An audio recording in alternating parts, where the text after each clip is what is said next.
fact, there's an interesting messianic psalm in Psalm 40, verses 6 through 8, where we're told that Jesus, when He would come, He would love righteousness and He would hate iniquity. And of course, iniquity, we're going to notice, is the transgression of God's holy law. In fact, let's go to that point right now.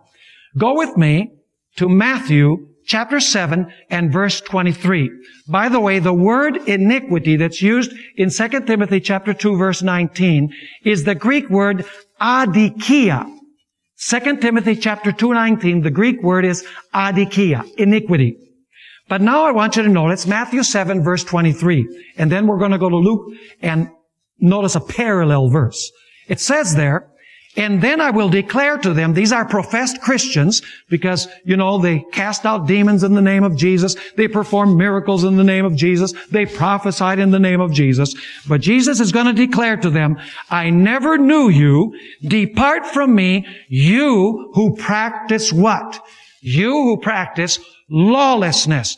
The word there is anomias, which literally in Greek means to be opposed to the law of God, because the Greek word for law is nomos.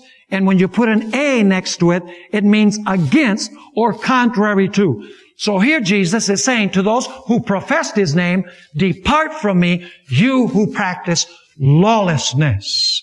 But then I want you to notice Luke chapter 7 and chapter 13 and verse 27. Luke 13 and verse 27.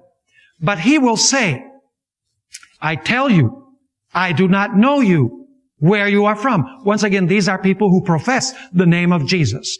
Depart from me, all you workers of iniquity. Is that the same declaration we read in Matthew chapter 7? The same expression.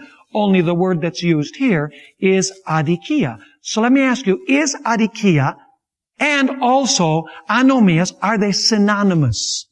They most certainly are synonymous. So when the Apostle Paul is saying that those who have the seal of God depart from iniquity, he's saying that they depart from what? From lawlessness.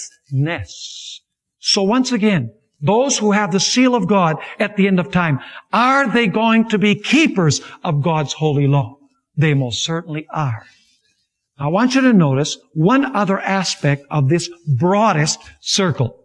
Revelation chapter 14, verses 9 through 11 has the third angel's message. And of course, later on, we're going to study the third angel's message in detail, particularly verse 12. But what I want you to notice now is Revelation chapter 14 and verse 11. It's speaking about the punishment upon those who worship the beast and receive his mark. Notice what it says.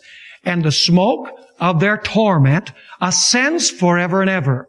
And they have no rest day or night who worship the beast and his image, and whoever receives the mark of his name.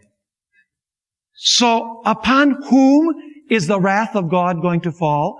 It's going to fall upon those who worship the beast and his image and receive the mark. That's Revelation 14, verse 11.